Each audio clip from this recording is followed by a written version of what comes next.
오늘 메디치 경제에서는 최근 메디치가 발간한 무함마드 빈 살만 중동의 새로운 지배자라는 책을 가지고 이야기할 예정입니다. 자, 그래서 오늘 초대 손님은 이 책을 번역하신 박인식 선생님을 모셨습니다. 안녕하세요. 네, 선생님. 안녕하세요. 네, 반갑습니다. 어떤 사연으로 책을 번역하게 되셨는지. 사우디에 대해서 경험은 있는데, 네.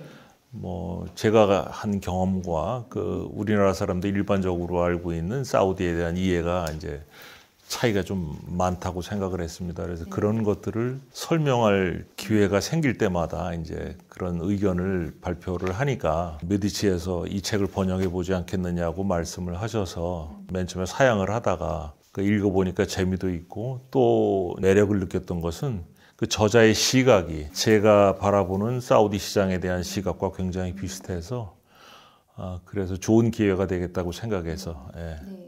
이 무하마드 빈 살만 요약 정리, 숫자와 키워드를 일단 답을 해주셔요. 첫 번째, 숫자로 보는 사우디. 사우디와 관계에 대해서 기억할 숫자가 있다면? 3,500만 그리고 1,300만 이렇게 말씀드리고 싶습니다.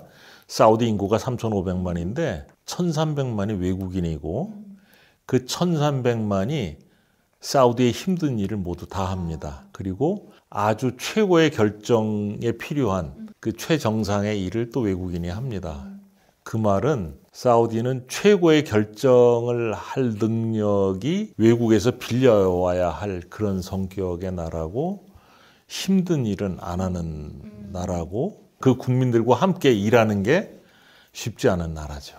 시장의 기회는 이거다라는 키워드를 뽑으신다면? 석유화학에 관한 한 세계 가장 훌륭한 시장이라고 생각을 합니다. 이제 사우디 투자 사업에 대해서 제가 부정적이고 이제 호의적이지 않은 면은 있지만 그건 이제 지금 왕세자가 추진하는 국가 재정이거나 아니면 투자 사업일 얘기고 석유화학은 치열하게 경쟁해야 되는 시장이니까 거기는 당연히 우리가 이제 초점을 맞춰야 하고 거의 모든 나라가 개발도상국 일부를 제외하고는 건설업이 거의 수요가 포화된 상태잖아요. 그래서 건설 산업이 이제 사양 산업이 되는데 그렇게 역동적으로 움직이는 시장이 별로 없습니다. 물론 개발도상국에 역동적으로 움직이는 시장이 있긴 한데 개발도상국은 또 돈이 없지 않습니까? 가장 역동적인 시장이기 때문에 우리는 포기할 수 없죠. 네. 반대로 리스크를 나타내는 키워드를 알아야 한다면? 그건 전제왕정 국가. 그 사우디의 국가 이름이 킹덤 오브 사우디아라비아입니다. 사우디아라비아 왕국인데 정말 명실공히 왕국이거든요. 국왕 한 사람에게 모든 권한이 있고 아무도 견제할 수 없는 그게 이제 사우디를 대표하는 리스크고 또 하나는 이제 이슬람이 아닐까. 이슬람에 워낙 금기가 많거든요. 두바이가 굉장히 이슬람의 금기를 많이 깨고 서방 세계의 문을 열었는데도 불구하고 두바이가 아직도 못하는 게 하나 있습니다. 카지노를 못합니다. 네. 그렇게 개방된 두바이인데도 그렇거든요. 지금 제가 볼 때는 이슬람이 사우디 정부로서는 지배 이데올로기 이상은 아니라고 저는 보는데 그래도 이제 국민들이 이제 거기는 태어나면 무슬림입니다.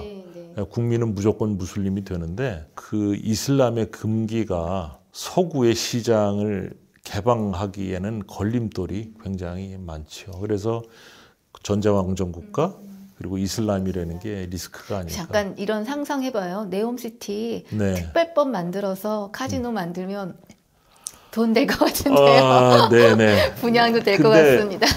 술은 허용할 것 같아요. 그래요? 술은 허용할 것 같은데 왜냐하면 바레인은 마음대로 술 먹고 마음대로는 아니지만 우리나라처럼은 아니지만 그래도 술 먹는데 별로 제약이 없고 두바이도 어떤 제한된 지역 안에 들어가면 술 먹는데 불편하지 않은데 사우디는 술 가지고 있다는 것만으로 추방의 이유가 되거든요. 근데 지금 분위기로 봐서는 술까지는 다른 나라들도 허용하니까 되는데 그 이상은 어렵지 않을까. 네. 마지막이요. 이번에 키워드는 MBS.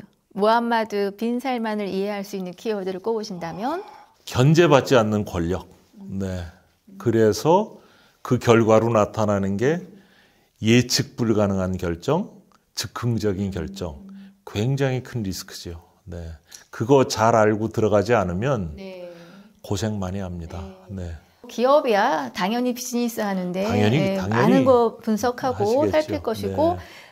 그 기업을 바라보고 투자하는 개인들 A라는 기업이 사우디에서 뭘 수주했다고 해도 그것이 무엇을 의미하는가 좀 살펴보시는 약간의 지혜는 필요할 것 같습니다. 사우디에서 오랫동안 사업을 한 기업들은 그걸 다 압니다. 네. 그런데 그게 우리 일반 대중들한테는 잘 알려지지 않았거든요. 근데 그건 무슨 얘기냐면 기업에서 내놓지 않는다는 얘기기도 합니다. 그래서 저는 그런 것들이 좀 공유가 돼서 그냥 뭐 환상 같은 거를 가지고 접근하는 분들이 저 거기 일하면서도 그런 분 많이 만났거든요.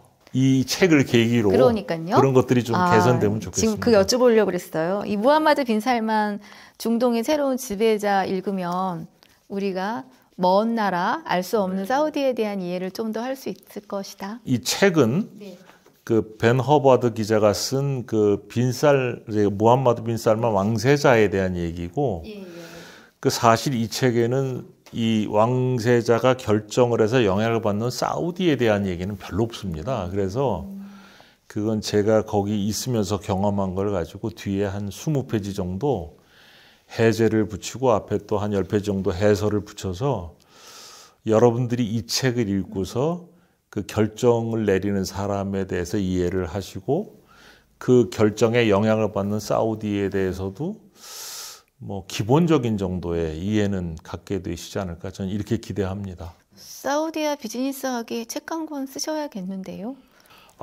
저는 그걸로 제가 할 수 있는 얘기는 다 했습니다. 네. 그 책에 다 있습니다. 네, 알겠습니다. 오늘 메디치 경제는 이게 책 얘기기도 하고 인물 이야기기도 하고 사실은 비즈니스의 엄청난 큰 시장으로 지금 또 떠오르고 있는 중동 사우디아라비아 왕국에 관한 이야기이기도 했습니다. 시청자 여러분 오늘 어떠셨는지 부족한 건요 책으로 해결하시기를 바랍니다. 오늘 나와주셔서 감사합니다. 네, 선생님. 감사합니다. 네, 감사합니다. 감사합니다.